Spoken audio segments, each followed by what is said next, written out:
I'm going to make a little prediction here about the Mormon Church. After 50 years, both as an active Mormon and then obviously a big part of the Mormon community, as an ex-Mormon, and with friends and family who are still active LDS, the Mormon Church is about to dump the Book of Mormon.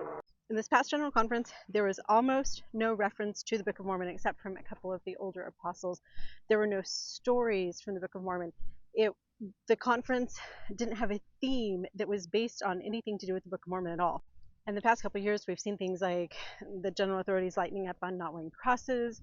We've seen that angel Moroni taken off of Google Maps and replaced with a cross.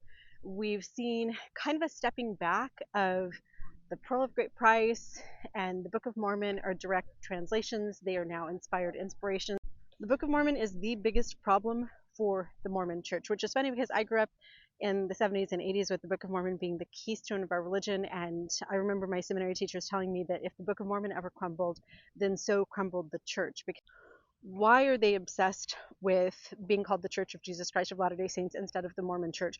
Why are they changing even little subtle things like the angel Moroni being changed to the cross? Why did we not have the stories of Alma and Lehi and Sariah and the Jaredites in General Conference like we did my whole entire life? Mark my word, in the next couple years, as soon as they have quietly behind the scenes scrubbed all of the Mormon stuff from the church, they're going to come out with the theory about how Joseph Smith was truly a prophet.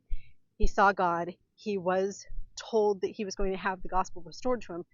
But then that Book of Mormon was inserted by somebody else. We're going to have conspiracy theories about how Oliver Cowdery or David Whitmer or somebody else came in and forced him to put this Book of Mormon forth when that was actually an abomination to God. And before you just assume I'm crazy, look at the number of people within the church that are polygamy deniers, that are saying that Joseph Smith never practiced polygamy, that that was all a complete lie, that Brigham Young came in and faked everything.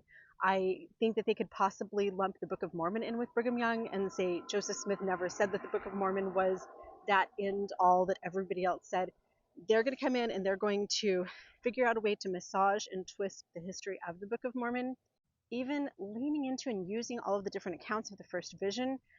They are going to nail down the fact that things were twisted through history, and pretty soon we're going to see this Book of Mormon free version of Mormonism, where Joseph Smith saw God the Father, he saw Elijah and Elisha, which is not a possibility because those two are the same characters, and he restored the gospel, but the Book of Mormon was fake. They've already bulldozed all of the Book of Mormon